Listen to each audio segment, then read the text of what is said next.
नमस्कार मित्रों, स्वागत है आप सभी का पार्थ के ऑनलाइन परिवार में। हम पढ़ रहे हैं केमिस्ट्री से सभी परीक्षाओं में पूछे जाने वाले टॉप 20 क्वेश्चन की श्रृंखला को।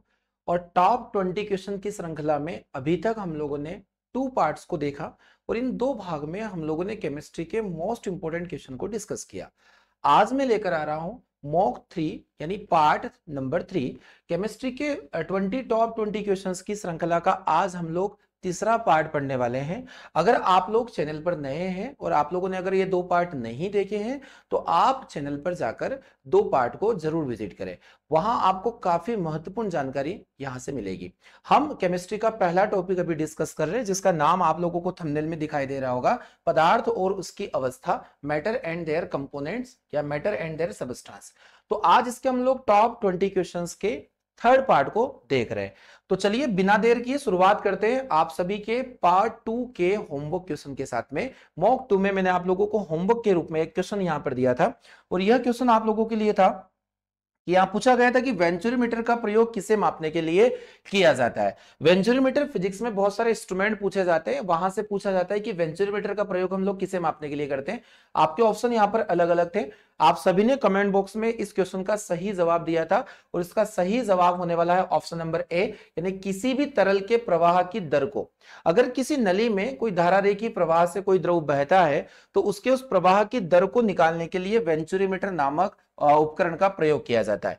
अगर आप लोगों से क्वेश्चन पूछा जाता है कि जो वेंचुरीमीटर होगा, ये वेंचुरीमीटर किस सिद्धांत पर काम करता है, तो आपको इसका जवाब देना है बर्नौली प्रमेय पर। बर्नौली थ्योरम पर यह उपकरण काम करेगा। इसका जो सिद्धांत होगा बर्नौली प्रमेय यहां पर पूछा जा सकता है। तो चलिए इस प्रश्न का सही जवाब ए होने वाला है। सभी ने आपने इसका सही जवाब दिया था ए।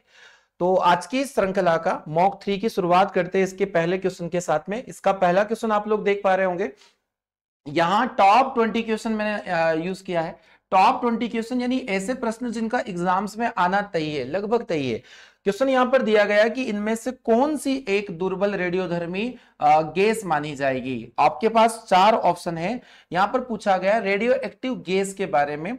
जो ऑप्शन यहां पर दिया गया है, पहला ऑप्शन है जिनॉन, रेडॉन, क्रिप्टॉन और हीलियम। यहां आप देखोगे ये सारी गैसें अक्री गैसें मानी जाती है। अक्री गैसें जिन्हें हम लोग इनर्ट गैस के नाम से भी जानते हैं। इनर्ट गैस यह हमारे आवर्त सारणी के समूह नंबर 18 से बिलोंग करती है। समूह नंबर 18, इस समूह नंबर 18 को हम लोग शून्य समूह के नाम से भी जानते हैं। शून्य समूह के नाम से इसलिए जाना जाता है क्योंकि जितने भी तत्व यहां पर मौजूद हैं उनकी संयोजकता या फिर इनका वैलेंसी कितना होता है, तो इनका वैलेंसी 0 होता है क्योंकि इनका अष्टक पूर्ण होता है और अष्टक पूर्ण होने के कारण इन्हें 0 समूह के नाम से भी जाना जाता है। तो ग्रुप नंबर 18। अगर हम लोग यहाँ डिस्कस करें दुर्लभ रेडियोधर्मी गैस, तो कौन सी गैस है अक्री गैसों में जो रेडियो एक्टिव गैस के नाम से जानी जाती है। यहाँ अगर हम लोग जिनॉन की बात करें तो जिनॉन जो होता है इसका एटॉमिक नंबर, अगर हम लोग बात करें तो एटॉमिक नंबर होता है इसका 54। वही अगर हम रेडॉन की बात करें तो रेडॉन यहाँ पर 86 पर बिलोंग करता है। वही क्रिप्टॉन आप लोगों का और हीलियम की बात करें एटॉमिक नंबर 2 से ये बिलोंग करता है। अब अगर हम लोग यहाँ पर देखें तो कौन सी दुर्लभ है जो वायुमंडल में नहीं पाई जाती और रेडियोधर्मी गैस है, इसका सही जवाब मैं आप लोगों को देने वाला हूं रेडॉन। रेडॉन एक ऐसी गैस मानी जाती है जो रेडियोधर्मी गैस होती है। यानी इसे किससे प्राप्त किया जाता है, तो मैं आपको बताऊंगा। इसे रेडियम से प्राप्त किया जाता है। जब रेडियम का निष्कर्षण किया जाता है तो रेडियम के दौरान यह रेडियोधर्मी गैस के रूप में हमें प्राप्त होती है। अब आप लोगों को ये पता होगा कि रेडियो एक्टिव एलिमेंट क्या होते हैं, तो इनमें ऐसे एलिमेंट होते हैं यह सामान्य तत्वों से अलग होते हैं जिन तत्वों के नाभिक में अपार मात्रा में ऊर्जा भरी होती है और साथ ही साथ अल्फा, बीटा और गामा पार्टिकल ये विकिरण यहाँ पर मौजूद होती है। ये विकिरण जो तत्व निकालते हैं उन्हें हम लोग रेडियो एक्टिव एलिमेंट के नाम से जानते हैं। तो यहाँ इतनी जानकारी आप लोगों को समझ में आती होगी। यहाँ ऑप्शन नंबर बी मैंने आप लोगों के लिए सही जवाब दिया है। तो चलिए क्वेश्चन नंबर 2 को हम लोग टारगेट करने वाले हैं। अपने साथ आप कॉपी और पेन लेकर जरूर बैठे, उनके कॉन्सेप्ट्स को लिखते चले। क्वेश्चन नंबर 2 यहां पर है कि ग्रेफाइट और हीरे के बीच में क्या संबंध होता है। काफी महत्वपूर्ण प्रश्न यहां पर पूछा जा सकता है। ग्रेफाइट और हीरे के बीच का संबंध हमें बताना है। तो पहला ऑप्शन यहां पर दिया गया है कि क्या यहां पर दिया गया both are allotropes of carbon, क्या ये दोनों कार्बन के अपर रूप है। क्या फिर यहाँ पर ये दोनों आइसोटोप्स हैं जिन्हें हम लोग समस्थानिक के नाम से जानते हैं? क्या ये दोनों के समावयवी हैं या आइसोमर्स, या दोनों केबोन के आइसोटोन्स माने जाएंगे? तो यहाँ पर देखा जाएगा हीरा और ग्रेफाइट। तो अगर हम लोग कार्बन कंपाउंड की बात करें तो प्रिय विद्यार्थीगण, कार्बन का संकेत होता है C, परमाणु क्रमांक 6, परमाणु भार 12। कार्बन अपने अलग अलग अपरूपों को भी रखता है साथ में। कार्बन के प्रमुख अपरूप में अगर हम लोग डिस्कस करें तो नंबर 1 पर यहाँ पर हीरा आ जाता है, नंबर 2 पर हम लोग ग्रेफाइट की बात करते हैं, ग्रेफाइट इसका सेकंड अपरूप माना जाएगा। और हम लोग अगले अपरूप की बात करें तो एक अपरूप होता है इसका बंकमिस्टन फुलेरिन, जिसकी रचना फुटबॉल के आकार की होती है, C60 के नाम से भी इसे हम लोग जानते हैं। तो यहाँ हीरा, ग्रेफाइट, ये सभी कार्बन के अपर रूप होते हैं। अगर हम लोग अपर रूप या फिर एलोट्रोफ्स को समझे तो एलोट्रोफी क्या होती है? तो एलोट्रोफ का मतलब होगा कि ऐसे तत्व जिनके रासायनिक गुणधर्म एक समान होते हैं, वही इनके भौतिक गुण अलग अलग होंगे। अगर हम लोग हीरा और ग्रेफाइट और बंकमिस्टन फुलेरिन की बात करें तो इनकी जो रासायनिक प्रक्रियाएं होती है, केमिकल कंपोजिशन इनका एक जैसा होगा, परंतु इनके जो फिजिकल प्रॉपर्टी होगी वो अलग अलग होगी, इसलिए एक दूसरे के ये अपरूप माने जाएंगे। यानी हीरा और ग्रेफाइट एक दूसरे के अपर रूप माने जाते हैं। तो यहां हम लोग ऑप्शन देखेंगे, ऑप्शन नंबर ए, कि यहां दिया गया है दोनों कार्बन के अपर रूप होते हैं, both are allotropes of carbon. Carbon की बात करें, क्वेश्चन यहां पर पूछा गया कि लैब में या प्रयोगशाला में सर्वप्रथम किस कार्बनिक यौगिक का निर्माण किया गया था? प्रयोगशाला में सर्वप्रथम किस कार्बनिक यौगिक का निर्माण किया गया था, यानी पहली बार किस ऑर्गेनिक कंपाउंड को लैब में बनाया गया? तो इसका सही जवाब होने वाला है यूरिया, जिसका फॉर्मूला हम लोग देखने वाले हैं NH2CONH2। ये यूरिया का फॉर्मूला होता है। इस यूरिया को एक नाम से और जाना जाता है और इसका नाम हो जाता है कार्बामाइड। कार्बामाइड को ही हम लोग यूरिया के नाम से जानते हैं, जिसका फॉर्मूला यहाँ पर हम लोगों ने आपसे डिस्कस किया। तो इतनी जानकारी आप लोगों को यहाँ पर समझ में आ गई होगी। इसका सही जवाब हो जाएगा option number A. Question number 3 की तरफ हम लोग मूव करेंगे। क्वेश्चन नंबर 3 आपके सामने है कि इनमें से कौन सा तरल पदार्थ ऊष्मा का अच्छा संवाहक होता है? यानी यहाँ पर एक लिक्विड दिया गया है, is a good conductor of heat. ऐसा लिक्विड जो गुड कंडक्टेंस दिखाता है हीट के प्रति, कौन होगा? क्या यहाँ पर दिया गया है पानी, यहाँ पर दिया गया है मरकरी, और यहाँ मरकरी एक धातु होती है जिसका नाम हो जाता है पारा। यहाँ पर आप इस ऑप्शन को हटाकर पारा कर लीजिएगा। और इथर दिया है और एक लिक्विड दिया है, यानी कि शराब दिया है। तो कौन इसमें ऊष्मा को बहुत अच्छे से संवहन कर सकता है? तो अगर हम लोग बात करें शुद्ध जल विद्युत और ऊष्मा का, अगर हम लोग देखें, शुद्ध जल ऊष्मा का या विद्युत का कुचालक होता है, शुद्ध जल विद्युत का कुचालक होता है। वही अगर हम लोग मरकरी की बात करें, पारा की बात करें, पारा की अगर हम लोग बात करें तो पारा डॉक्टरी थर्मामीटर में इसका प्रयोग किया जाता है, पारा धातु का प्रयोग किया जाता है। पारा का फार्मूला होता है Hg और परमाणु क्रमांक होता है इसका 80। आप सभी को यह जानकारी होगी। आगे हम लोग देखेंगे, इसे हम लोग पारे को हम लोग क्विक सिल्वर के नाम से भी जानते हैं, क्विक सिल्वर के नाम से इसे जाना जाता है, या इसे हम लोग त्वरित चांदी के नाम से भी जान सकते हैं। इसका प्रमुख कारण होता है कि पारे में चांदी के समान चमकने का गुण पाया जाता है, इसलिए इसे क्विक सिल्वर भी कहा जाता है। वही अगर हम लोग डिस्कस करें अमलगम क्या होता है, तो अमलगम का जवाब आप लोगों को मुझे कमेंट बॉक्स में देना है। कमेंट बॉक्स में जाकर आप सभी इसका डिटेल नोट्स लिखें कि अमलगम कौन बनाता है और अमलगम क्या है, और कौन सी ऐसी धातुएं हैं जो अमलगम नहीं बना सकती। तो यहां पूछा गया है कि डॉक्टरी थर्मामीटर में ऊष्मा को ग्रहण करने के बाद यह अपना प्रसार करता है, ऊष्मा को ग्रहण करने के बाद यह एक्सपांड करेगा, इसी की वजह से वहां की जो रीडिंग होती है वो हम लोग नोट कर लेते हैं। तो सही जवाब होगा कि यहाँ पर दिए गए सभी ऑप्शन में पदार्थ ऊष्मा का सबसे अच्छा अगर सुचालक है तो वो होता है मरकरी, यानी पारा, जिसे हम हाइड्रोजियम के नाम से भी जानते हैं लैटिन लैंग्वेज में। तो इतनी जानकारी आप लोगों को समझ में यहाँ पर आई होगी। पानी शुद्ध जल विद्युत का कुचालक होता है, आप सभी को यह जानते हैं। चलिए, तो क्वेश्चन नंबर 3 के लिए सही ऑप्शन बी को हम लोगों ने चुना है। एग्जाम्स में काफी क्वेश्चन यहाँ से पूछे जा सकते हैं कि क्विक सिल्वर किसको कहा जाता है, तो क्विक सिल्वर हम लोग पारे को ही कहते हैं। नेक्स्ट क्वेश्चन पर हम लोग मूव करेंगे। अगला क्वेश्चन आप सभी के सामने है कि इनमें से कौन सी गैस अभी अक्रियाशील है। देखिए, अच्छे क्वेश्चन यहाँ पर पूछे जाते हैं कि अक्रियाशील गैस या फिर नॉन रिएक्टिव गैस यहाँ पर कौन है। तो इसमें ऑप्शन दिया गया है हाइड्रोजन, दूसरा ऑप्शन आप देख पा रहे होंगे ऑक्सीजन, अगला यहाँ पर दिया गया है नाइट्रोजन, या फिर यहाँ पर अगर हम लोग देखें तो कार्बन डाइऑक्साइड भी एक ऑप्शन यहाँ पर दिया गया है। तो डियर स्टूडेंट, इससे हम लोग थोड़ा सा डिटेल समझ लेते हैं। अगर हम लोग हाइड्रोजन की बात करें, तो इस हाइड्रोजन में दो मॉलिक्यूल के बीच में सिंगल बॉन्डिंग पाई जाती है। और ये सिंगल बॉन्डिंग कैसी होती है, तो इसको मैं बताने वाला हूं कि यह एक प्रकार की सहसंयोजी बंध द्वारा जुड़े होते हैं। सहसंयोजी बंध, जिसे हम लोग कोवैलेंट बॉन्ड के नाम से भी जानते हैं, कोवैलेंट बॉन्ड के नाम से भी इसे हम लोग जानते हैं। वही अगर हम लोग बात करें तो सिंगल बॉन्ड यानी कि एकल बंध के द्वारा यह सहसंयोजी बंध होता है, क्योंकि सहसंयोजी बंध के दो प्रकार होते हैं, होमोएटॉमिक और हेटेरोएटॉमिक, यानी समपरमाणुक और विषम परमाणुक। जब एक जैसे परमाणु जुड़े हुए हो तो उसे हम समपरमाणु के नाम से भी जानते हैं। वही अगर हम लोग ऑक्सीजन की बात करें O2, तो O2 के अंदर हम लोग अगर वैलेंस इलेक्ट्रॉन की बात करें तो दो लोन पेयर और दो बॉन्डिंग इलेक्ट्रॉन, वही हमारे पास यहाँ भी दो लोन पेयर और दो बॉन्डिंग इलेक्ट्रॉन, ये दोनों एक दूसरे से कोवैलेंट बॉन्ड बनाएंगे, यानी होमोएटॉमिक कोवैलेंट बॉन्ड। यहाँ भी आपको सहसंयोजी बंध देखने को मिलेगा जो डबल बॉन्ड के साथ होता है, यानी ऑक्सीजन के बीच में द्विबंध पाया जाता है, ये आपको समझ में आ गया होगा। वही अगर हम लोग सेकंड नंबर की बात करें, यहाँ ऑप्शन नंबर 2 हमारे पास में ऑक्सीजन था, हम लोग थर्ड नाइट्रोजन को देखें तो नाइट्रोजन का अगर हम लोग देखें N2 मॉलिक्यूल, तो यहाँ नाइट्रोजन और नाइट्रोजन के बीच में क्या होगा, तो एक नाइट्रोजन के पास में कुल 5 संयोजी इलेक्ट्रॉन की संख्या होती है, कुल 5 संयोजी, जिसमें दो लोन पेयर और तीन बॉन्डिंग, दो लोन पेयर और तीन बॉन्ड, एक लोन पेयर और तीन बॉन्डिंग यहाँ इलेक्ट्रॉन देखने को मिलेंगे।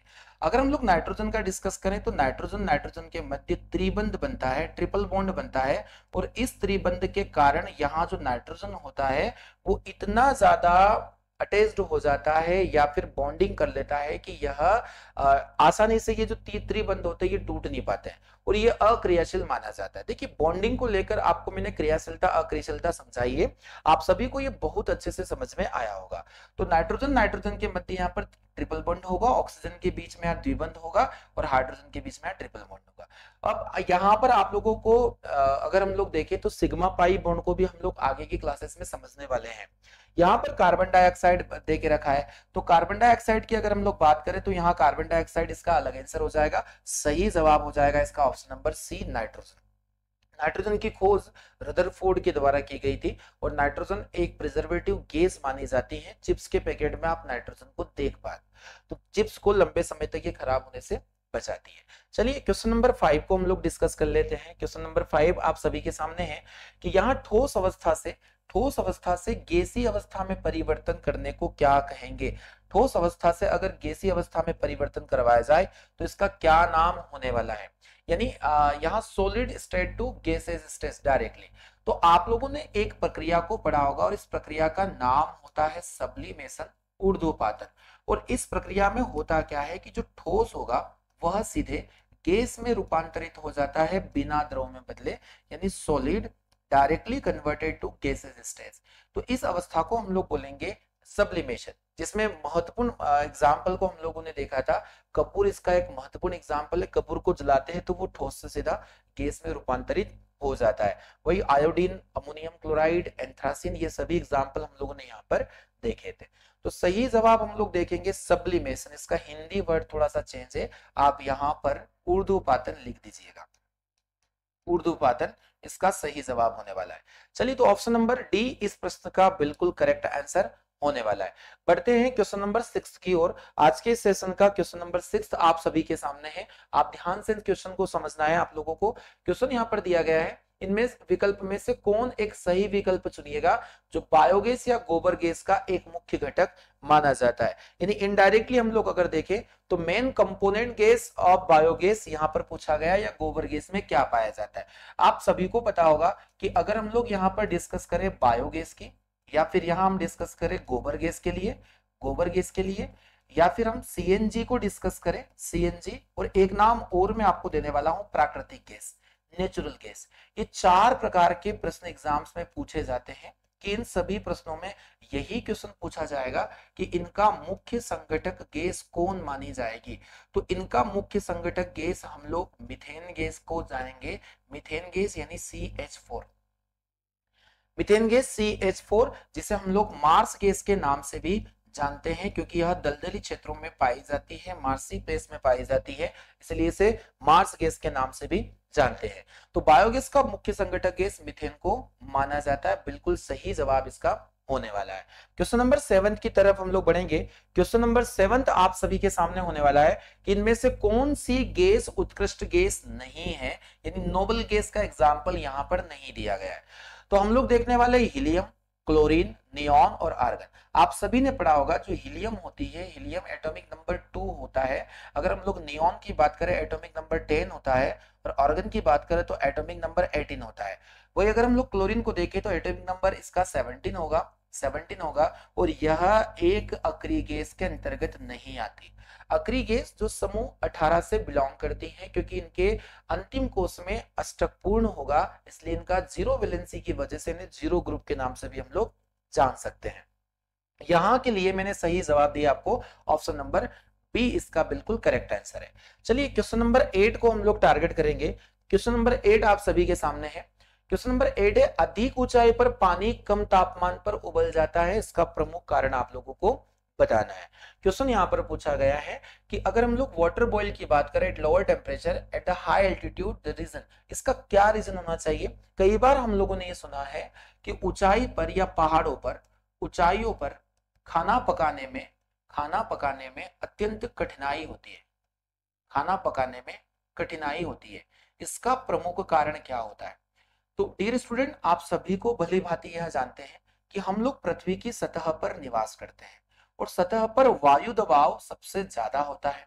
सतह पर वायु का दबाव या वायु दाब, जिसे हम लोग बैरोमीटर के द्वारा मेजर करते हैं, सबसे ज्यादा होता है पृथ्वी की सतह पर।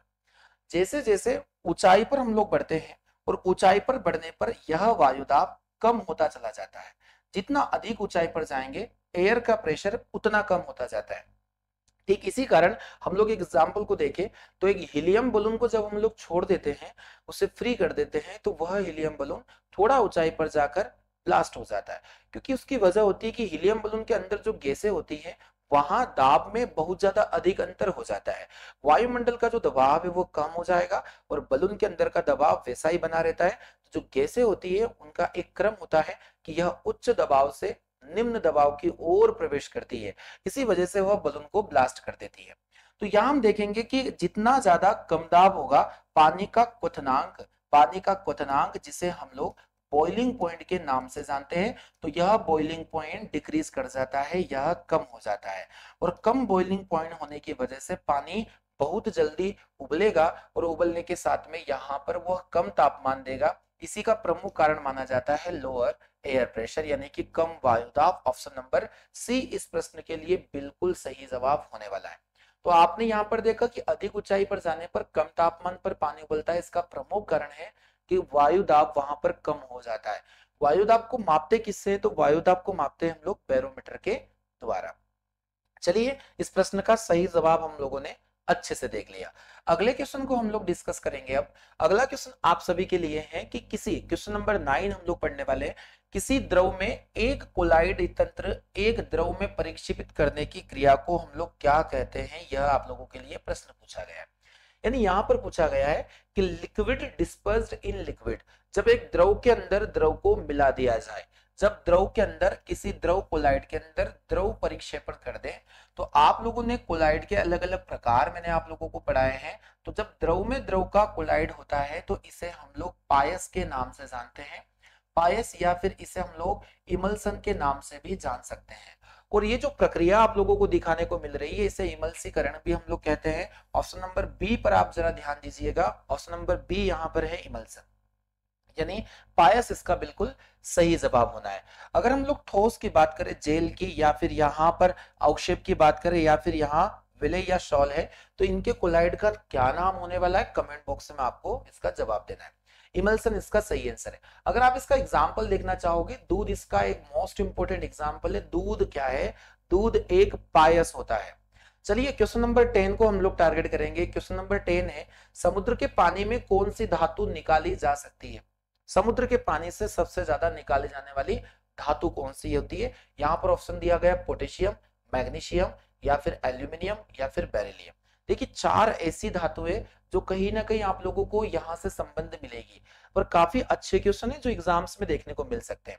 अगर हम लोग समुद्र के पानी की बात करें तो समुद्र के पानी के अंदर आप लोग सभी को पता होगा कि अगर पानी के अंदर हम लोग लवणता की बात करें तो यह सोडियम क्लोराइड के कारण होती है, सोडियम क्लोराइड। और समुद्र में इस लवणता का प्रमुख कारण कुछ शैवालों को माना जाता है, और भी कई अन्य कारण हैं, पर इसमें शैवाले या जो एल्गी होती है वो वह काफी प्रभाव डालती है समुद्र के अंदर इस सॉल्टिनिटी को लेकर। तो यहाँ पर सोडियम हमारे पास में ऑप्शन नहीं है। इसके अलावा अगर हम लोग बात करें मैग्नीशियम की, तो इसका सही जवाब होने वाला है कि समुद्र के जल से सबसे ज्यादा मैग्नीशियम को ही निकाला जाता है। चलिए यहां से आप सभी के लिए एक वर्क मिलने वाला है कि क्या वजह है कि वर्षा के दिनों में नमक गीला हो जाता है। वर्षा के दिनों में नमक गीला क्यों हो जाता है, इसका पूरा विस्तृत जानकारी आप कमेंट बॉक्स में मुझे देने वाले हैं। तो ये बड़ा ही इंपॉर्टेंट फैक्ट है, और कहीं ना कहीं आप इससे रिलेवेंट इस क्वेश्चन को देख सकते हैं कि बारिश के दिनों में नमक को हम कितने अच्छे से सेफ रखें फिर भी वह गीला हो जाएगा, इसकी वजह क्या मानी जाएगी। तो यहाँ के लिए सही जवाब होगा मैग्नीशियम। क्वेश्चन नंबर 10 हम लोगों ने यहाँ पर देखा है। क्वेश्चन नंबर 11 आप सभी के पास है। क्वेश्चन नंबर 11 आप देख पा रहे हैं कि सूक्ष्म जीवों द्वारा कार्बनिक यौगिकों से अल्कोहल के उत्पादन को क्या कहते हैं। यानी यहाँ पर एक प्रक्रिया हम लोगों ने आपको पढ़ाई है कि जब जटिल कार्बनिक पदार्थ होते हैं वो सरल कार्बनिक पदार्थों में बदले जाए, और ये किसके द्वारा, सूक्ष्म जीवों के द्वारा। तो इस प्रक्रिया को हम लोग किण्वन के नाम से जानते हैं, फर्मेंटेशन। फर्मेंटेशन आप लोग पढ़ सकते हो, ऑप्शन नंबर डी में यहाँ पर दिया गया है। अब यहाँ पर कुछ एंजाइम के नेम भी आप लोगों को पता होना चाहिए। फर्मेंटेशन करने वाले एंजाइम में जैसे आप लोगों ने जाइमेज का नाम सुना होगा, जाइमेज आप लोगों को ध्यान से रखना है। वही अगर हम लोग इन्वर्टेज की बात करें तो प्रमुख एंजाइम माने जाते हैं जाइमेज, इन्वर्टेज। वही अगर हम लोग देखें कि किण्वन कौन करवा सकता है, तो अगर कोई सूक्ष्म जीव आपके पास है तो इस सूक्ष्म जीव में एक बैक्टीरिया होते हैं जो अगर हम लोग देखें यह फर्मेंटेशन करवा सकते हैं। वही अगर फंगस की भी बात करें तो फंगस भी किण्वन प्रक्रिया में शामिल हो सकती है। यह जटिल पदार्थों को सरल पदार्थों में बदलने का कार्य कर सकते हैं। तो इस प्रश्न को आप लोगों को बहुत अच्छे से मैंने समझाया है। इसका सही जवाब भी ऑप्शन नंबर डी को हम लोग चूज करेंगे। तो चलिए क्वेश्चन नंबर 12 की ओर हम लोग मूव करेंगे। क्वेश्चन नंबर 12 आप सभी के सामने, शुद्धिकरण की इस प्रक्रिया में गंदले पानी का उपचार फिटकरी से करते हैं, यह प्रक्रिया क्या कहलाती है? आप सभी को इसका जवाब मुझे देना है। तो देखिए जब हम लोगों ने देखा है कि जब कई पानी के अंदर इंप्योरिटीज हो जाती है तो वहां पर हम लोग फिटकरी डाल दिया करते हैं, फिटकरी जिसे हम लोग पोटास एलम के नाम से भी जानते हैं। और पार्ट नंबर 2 में मैंने फिटकरी को बहुत अच्छे से समझाया था। पोटास एलम, ये पोटास एलम क्या होता है तो आप लोगों ने इसे पढ़ाया था, और इसका फॉर्मूला आपको आज एक बार और कमेंट बॉक्स में जाके लिखना है ताकि यह आप लोगों को कंफर्म हो जाए। तो पोटास एलम क्यों डालते, तो इसकी एक प्रमुख वजह होती है कि इसके अंदर कोएगुलेट करने का एक प्रॉपर्टी होता है, जैसे चीजों को जमाने का। अगर त्वचा कहीं कट जाती है तो वहां पर हम लोग फिटकरी लगाते हैं, तो उसके बाद में वहां त्वचा के अंदर कोएगुलेशन हो जाएगी, यानी स्कंदित हो जाएगी, और स्कंदन होने के बाद रक्त का थक्का आसानी से बन जाता है। तो यहाँ सही जवाब हो जाएगा कोएगुलेशन, ऑप्शन नंबर ए आप लोग देख पा रहे हो। पोटास एलम फिटकरी का फॉर्मूला आप सभी को कमेंट बॉक्स में जाकर एक बार और लिखना है। तो सही जवाब हो जाएगा option number A. Question number 13 को हम लोग देख रहे हैं। क्वेश्चन नंबर 13 आप सभी के सामने है, ध्यान पूर्वक आपको देखना है कि मामूली कट जाने पर फिटकरी रक्तस्राव को रोक देती है, इसका प्रमुख कारण क्या है? तो अभी हम लोगों ने इसको देखा है कि यहाँ पर कोएगुलेशन की प्रोसेस पाई जाती है। कोएगुलेशन सेम क्वेश्चन है पर थोड़ा सा पूछने का तरीका इसका चेंज हो चुका है। तो मामूली कहीं अगर कट लग जाए तो वहां फिटकरी रक्तस्राव को रोक देगी, यानी यहाँ पर रक्त का थक्का जम जाएगा, उसका प्रमुख वजह हो जाता है स्कंदन। अब रक्त का थक्का जमने में आप सभी को ये पता होगा कि अगर हम लोग फिटकरी के अलावा कुछ पदार्थों को देखिए जो रक्त का थक्का जमा सकते हैं, ब्लड को क्लॉट कर सकते हैं, तो इनमें प्रमुख रूप से अगर हम लोग प्रोटीन की बात करें तो एक प्रोटीन जिसका नाम होता है फाइब्रिनोजेन, थ्रोम्बिन, प्रोथ्रोम्बिन यहाँ पर शामिल होते हैं। वही अगर हम लोग बात करते हैं विटामिन की, तो कौन सा विटामिन रक्त का थक्का जमा सकता है? तो विटामिन के आप लोगों को बहुत अच्छे से ध्यान से समझना है। वही अगर हम लोग बात करते हैं तो किसी तत्व के अंदर कौन रक्त का थक्का जमाने में सहायक है? तो इसका सही जवाब हो जाएगा कैल्शियम। और अगर हम लोग किसी प्रोटीन की बात करें तो किसी प्रोटीन के अंदर या किसी एंजाइम के अंदर अगर हम लोग रक्त का थक्का जमाने की बात करें तो एंजाइम के अंदर रक्त का थक्का जमाने में सहायक होता है पेप्सिन। कौन सहायक हो जाएगा? पेप्सिन नामक एंजाइम, पेप्सिन नामक एंजाइम। तो पेप्सिन को रक्त का थक्का जमाने वाला भी फैक्टर हम लोग मान सकते हैं, पेप्सिन के द्वारा रक्त का थक्का जमाया जा सकता है। तो मुझे उम्मीद है कि आप लोगों को मैंने ये 4 नाम बताए हैं, आप सभी ने अच्छे से अपने कॉपी में नोट करें, क्योंकि कभी भी कुछ भी पूछा जा सकता है। विटामिन के तत्व अगर पूछा जाता है तो कैल्शियम, वही पेप्सिन, और यहाँ पर फाइब्रिनोजेन पूछा जाएगा। तो बढ़ते हैं क्वेश्चन नंबर 14 की ओर। क्वेश्चन नंबर 14 हम लोग देख रहे हैं, यहां पर दिया गया है कि जल का सबसे शुद्धतम रूप क्या होने वाला है, यानी प्योरेस्ट फॉर्म ऑफ वाटर। आप सभी को इसका जवाब पता होगा, क्योंकि बहुत ही आसान सा प्रश्न है जो आप लोगों से यहाँ पर पूछा गया है। क्या नल का पानी सबसे शुद्ध होता है, या फिर रेन वाटर, भौम जल, या फिर आसुत जल? आप सभी को इसका जवाब पता है कि जो वर्षा का जल होता है वह सबसे शुद्ध पानी माना जाता है। प्योरेस्ट फॉर्म ऑफ वाटर हम लोग रेन वाटर को कहते हैं। एग्जाम्स में यह क्वेश्चन काफी बार पूछा गया है कि जो वर्षा जल होता है इसके अंदर आयन की कमी होती है, यानी यहाँ पर आयन नहीं होते, और वर्षा का जल शुद्ध जल जो होगा, और इस शुद्ध जल का जो पीएच मान होता है वह कितना होता है, तो पीएच वैल्यू इसका 7 होगा। यह विद्युत का कुचालक माना जाता है, विद्युत का कुचालक माना जाता है। बैड कंडक्टर ऑफ इलेक्ट्रिसिटी इसको हम लोग बोल सकते हैं। वही अगर हम लोग पानी की बात करें तो जल में आप सभी को पता होगा कि जल के अंदर कौन सा बंध पाया जाता है, तो इस बंध का नाम है सहसंयोजी बंध। कोवैलेंट बॉन्ड भी इसको हम लोग बोल सकते हैं, कोवैलेंट बॉन्डिंग इसके अंदर पाई जाती है। वही यहाँ पर एक प्रकार की हाइड्रोजन बॉन्डिंग भी देखने को मिल सकती है, हाइड्रोजन बंध भी यहाँ पर उपस्थित होता है। तो आप सभी को इस प्रश्न का जवाब मिला option number B, rain water यानी कि वर्षा का जल। तो चलिए बढ़ते हैं नेक्स्ट क्वेश्चन पर। क्वेश्चन नंबर 15 आप सभी के लिए है। क्वेश्चन नंबर 15 आपके लिए यहाँ पर क्या बोला गया है, देखते हैं हम लोग। तो क्वेश्चन नंबर 15 यहाँ है, भारी जल हैवी वाटर से क्या अभिप्राय है, यानी हैवी वाटर का नाम आप सभी ने सुनकर रखा है, यह क्या होता है?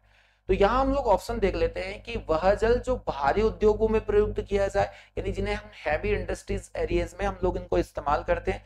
तो क्या ये सही जवाब हो जाएगा, या फिर इसे हम लोग बोल सकते हैं विवातित जल हो जाएगा, या फिर वह जल जिसमें अधिकतम घनत्व होता है, यानी जिस पानी के अंदर मैक्सिमम डेंसिटी होती है, या फिर अगर हम देखें कि वह जल जिसमें कैल्शियम और मैग्नीशियम AS और Cl जुड़े हुए होते हैं। तो इस प्रश्न का जवाब आप लोगों को देना है। अगर हम लोग भारी जल को डिस्कस करें, भारी जल क्या होता है, तो चलिए मैं इसको समझाने वाला हूं। हैवी वाटर किसको बोलते हैं? देखिए, भारी जल का फार्मूला होता है D2, और इसका अगर केमिकल कंपोजिशन हम लोग देखें तो इसे हम लोग ड्यूटीरियम ऑक्साइड के नाम से जानते हैं।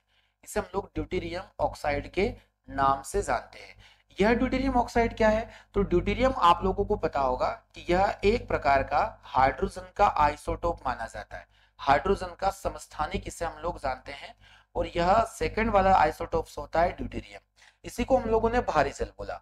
भारी जल की खोज अगर हम लोग देखें तो ये यूरे व वॉसबर्न के द्वारा की गई थी, यूरे और वॉसबर्न के द्वारा की गई थी। इसका यूज हम लोग कहाँ करते, तो न्यूक्लियर रिएक्टर में, न्यूक्लियर रिएक्टर में इसका यूज हम लोग मंदक के रूप में करते हैं। किस रूप में? एज अ मॉडरेटर हम इसको प्रयोग करते हैं, मंदक के रूप में इसका उपयोग किया जाता है। तो इतनी जानकारी भारी जल के बारे में आप लोगों को समझ में आई। अगर हम लोग यहाँ देखें इसका अणुभार कितना होता है भारी जल का, तो एक ड्यूटेरियम 2 यहाँ पर मोलिकुलर वेट रखता है, तो 2 × 2 प्लस यहाँ ऑक्सीजन की बात करें तो ये 16 हो जाएगा। तो 16 और 4 कितना होने वाला है, 20। यानी एक भारी जल का अणुभार अगर हम लोग निकालें तो इसका अणुभार होता है टोटल 20। काफी महत्वपूर्ण क्वेश्चन है जो भारी जल को लेकर पूछे जा सकते हैं, तो इतनी ज्यादा जानकारी आप लोगों को पता होनी चाहिए। अगर हम लोग यहाँ पर एक रेशियो बनाते हैं कि सामान्य जल का रेशियो भारी जल के साथ में कितना होने वाला है, तो मैं आपको बताने वाला हूं कि कुल 7000 नॉर्मल वाटर के लेवल पर एक अणु आपको भारी जल का देखने को मिल सकता है। इन सभी जानकारी को आप सभी को अपने नोट्स में इनको राइट करें, ताकि अच्छे से समय समय पर इनका रिवीजन करते चले। तो इसका सही जवाब है, इसका डेंसिटी काफी ज्यादा होता है, ये भी हम लोग देखेंगे कि the water which has maximum density, इसका बिल्कुल करेक्ट आंसर होने वाला है। तो यहाँ पर भारी जल का मतलब भारी उद्योगों में नहीं होगा, ऑप्शन नंबर बी इसके लिए हम लोग सही देखने वाले हैं। तो चलिए क्वेश्चन नंबर हम लोगों ने 15 को अच्छे से टारगेट किया। क्वेश्चन नंबर 16 आप लोगों को समझना है। क्वेश्चन नंबर 16 है कि ठीक 0 डिग्री सेल्सियस पर कटोरे में रखे बर्फ और पानी। आप लोगों के पास में एक कटोरा है जिसके अंदर आप लोगों ने बर्फ को भी रखा है, बर्फ को भी रखा है और पानी को भी रखा है। यहां पर बर्फ भी है और पानी भी जमा है। तो यहाँ की कंडीशन को हम लोगों को समझना है कि क्या परिवर्तन यहाँ पर आएगा, ये हम लोग देखने वाले हैं। क्या यहाँ पर पूछा गया है, आपको विशेष ध्यान रखना है यहाँ का जो टेम्परेचर है वो 0 डिग्री सेल्सियस है। क्या यहाँ सारी बर्फ पिघल जाएगी? जो इस कटोरे के अंदर बर्फ रखी है क्या ये पिघल जाएगी, मेल्ट हो जाएगी? क्या इसका सारा पानी बर्फ बन जाएगा? जो यहाँ पर पानी का अमाउंट है क्या ये बर्फ बन जाएगा? या फिर कोई परिवर्तन नहीं होगा, जैसे ये पहले थी वैसी होगी, या फिर थोड़ी सी बर्फ पिघल जाएगी, थोड़ा सा ये इसका अमाउंट बढ़ा देगी? देखिए ऐसे प्रश्न आप लोगों को टारगेट करना है, काफी महत्वपूर्ण क्वेश्चन है। अगर हम लोग जल की बात करें तो जल का अगर हम क्वथनांक देखें तो क्वथनांक होता है इसका 100 डिग्री सेल्सियस, कि पानी 100 डिग्री सेल्सियस पर उबल जाता है। वही बर्फ का अगर हम हिमांक देखें, हिमांक यानी फ्रीजिंग पॉइंट, तो ये होता है इसका 0 डिग्री सेल्सियस। हिमांक का मतलब आप समझिएगा कि पानी का वह तापमान या वह तापमान, उस टेम्परेचर को हम लोग फ्रीजिंग पॉइंट बोलेंगे जिसमें वह लिक्विड से सॉलिड फॉर्म में आ जाता है। अगर वह द्रव अवस्था में है तो वह बर्फ में रूपांतरित हो जाएगा। तो यहाँ पर आपको इस कंडीशन में 0 डिग्री सेल्सियस की बात बोली गई है। तो ये बर्फ के अंदर किसी प्रकार का कोई परिवर्तन नहीं होगा, परंतु यहाँ उपस्थित जितना भी पानी है वो पूरा बर्फ में कन्वर्ट जरूर हो जाएगा। तो इस प्रश्न का जवाब आपको देखना है कि जितना भी पानी है सारा पानी बर्फ बन जाएगा। ऑप्शन नंबर बी इस क्वेश्चन के लिए बिल्कुल सही जवाब है। काफी कंफ्यूजन बना रहता है इन ऐसे क्वेश्चंस में, तो हमें इनको बिल्कुल सोच समझकर अच्छे कॉन्सेप्ट्स के साथ में यूज करना है। क्वेश्चन नंबर 17 को हम लोग यहाँ पर देखने वाले हैं। क्वेश्चन नंबर 17 आप सभी के लिए है कि वनस्पति तेलों को संतृप्त वसाओं, सैचुरेटेड फैट। अब सैचुरेटेड फैट क्या होती है तो आप लोगों को समझ में आना चाहिए, ऐसी वसा जिन्हें हम लोग जंतुओं से प्राप्त करते हैं, जिन्हें एनिमल प्रोडक्ट से बनाया जाता है, जैसे दूध से बने सभी प्रोडक्ट, ये संतृप्त वसाओं के अंतर्गत आ जाते हैं। में परिवर्तन करने के लिए किस गैस का उपयोग करता है? अगर हमारे पास में अगर हम लोग देखें यहाँ पर कि जो वेजिटेबल ऑयल होता है, वनस्पति तेल होता है, उसे हमें संतृप्त वसा में रूपांतरित करना है, तो किस गैस का प्रयोग किया जाता है? इसका सही जवाब हो जाता है हाइड्रोजन। इसका सही जवाब होना है हाइड्रोजन। यह प्रश्न काफी बार एग्जाम में देखने को मिला है और आगे की परीक्षाओं में भी यह पूछा जा सकता है। तो जब हम लोग वेजिटेबल ऑयल से या किसी भी वनस्पति तेल को अगर हम लोग सैचुरेटेड फैट के अंदर कन्वर्ट करने वाले हैं, और हाँ, वनस्पति तेल जो होते हैं वो असंतृप्त वसा के अंतर्गत आते हैं, यानी नॉन सैचुरेटेड को सैचुरेटेड में बदलना है, तो वहां नंबर ऑफ हाइड्रोजन हम लोगों को बढ़ाना पड़ते हैं। नंबर ऑफ हाइड्रोजन में ज्यादा होते हैं तो इसका सही आंसर हो जाएगा हाइड्रोजन। तो काफी यूनिक क्वेश्चन है जो क्वेश्चन नंबर 17 आप लोगों के लिए था। क्वेश्चन नंबर 18 आप लोग देखिएगा कि petroleum is a mixture of, petroleum किसका एक मिश्रण माना जाता है? ये काफी महत्वपूर्ण क्वेश्चन माना जाएगा। हम सभी कार्बनिक यौगिकों में जो कार्बन से बने यौगिक होते हैं, तो इन यौगिकों की अगर हम लोग चर्चा करें तो कार्बनिक यौगिकों में कार्बन प्रमुख तत्व के रूप में माना जाता है। और यहाँ पर हम लोग बात करें, एक छोटा सा टर्म आता है हाइड्रोकार्बन, और ये हाइड्रोकार्बन क्या होते हैं? ऐसे कार्बनिक यौगिक जो हाइड्रोजन और कार्बन से मिलकर बने होते हैं, उन्हें हम लोग हाइड्रोकार्बन के नाम से जानते हैं। और इस हाइड्रोकार्बन के अंदर दो प्रकार के हाइड्रोकार्बन हम लोग देखने को मिलेंगे। यहाँ पर एक हाइड्रोकार्बन होता है एलिफेटिक हाइड्रोकार्बन, एलिफेटिक हाइड्रोकार्बन, और सेकंड हो जाता है यहाँ पर एरोमेटिक हाइड्रोकार्बन। इनका क्लासिफिकेशन में आगे के सेशन में आप लोगों को ध्यान से समझाऊंगा। तो हाइड्रोजन और कार्बन से मिलकर हाइड्रोकार्बन। यहाँ हम लोग अगर देखें तो पेट्रोलियम जितने भी पदार्थ होते हैं, क्रूड ऑयल या पेट्रोलियम पदार्थ, वे सभी के सभी एक प्रकार के क्या माने जाते हैं? हाइड्रोकार्बन ही माने जाते हैं। सही जवाब इसका होने वाला है ऑप्शन नंबर सी। हम लोग इसको यहाँ पर चूज करेंगे कि यह हाइड्रोकार्बन ही होते हैं, पेट्रोलियम पदार्थ। इसमें प्राकृतिक गैस आ जाती है, ये भी एक प्रकार के हाइड्रोकार्बन है। वही आप लोग बेंजीन पढ़ोगे, ब्यूटेन पढ़ोगे, एल्किन पढ़ोगे, ये सब हाइड्रोकार्बन के एग्जाम्पल माने जाते हैं। चलिए अगला क्वेश्चन है, क्वेश्चन नंबर 19 आप लोगों को देखना है। इनमें से कौन सॉलिड की विशेषता नहीं है कि ठोस किस विशेषता को नहीं रखते हैं? क्या इनके अंदर हाई हार्डनेस होती है? तो ये बिल्कुल सही जवाब है। क्या इनके अंदर नियमित आकार होता है? तो सभी ठोसों का एक निश्चित आकार और आयतन दोनों होता है।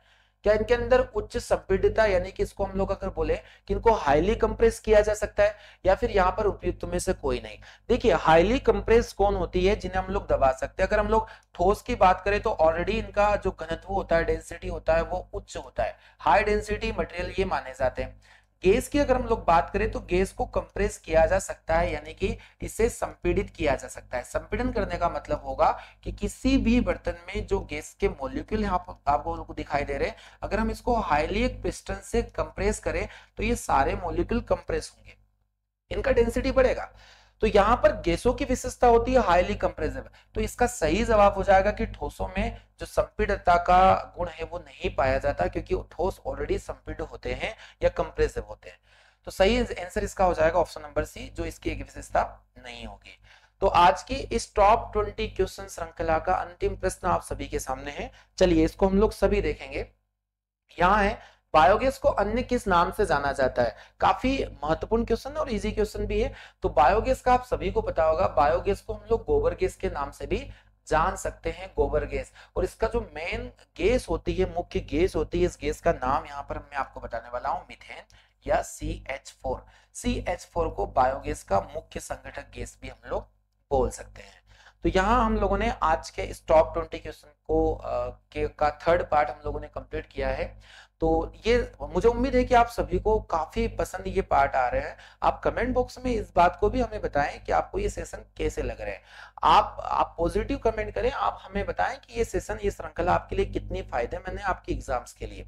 तो आज का होमवर्क क्वेश्चन जो आप लोगों के लिए मैं लेकर आया हूं, आपके लिए होमवर्क रहने वाला है। आप ध्यान से देखिएगा कि इनमें से कौन सी धातु पारद मिश्रण नहीं बनाती, यानी अगर हम लोग बात करें मरकरी मिक्सर यहाँ पर नहीं बना सकती।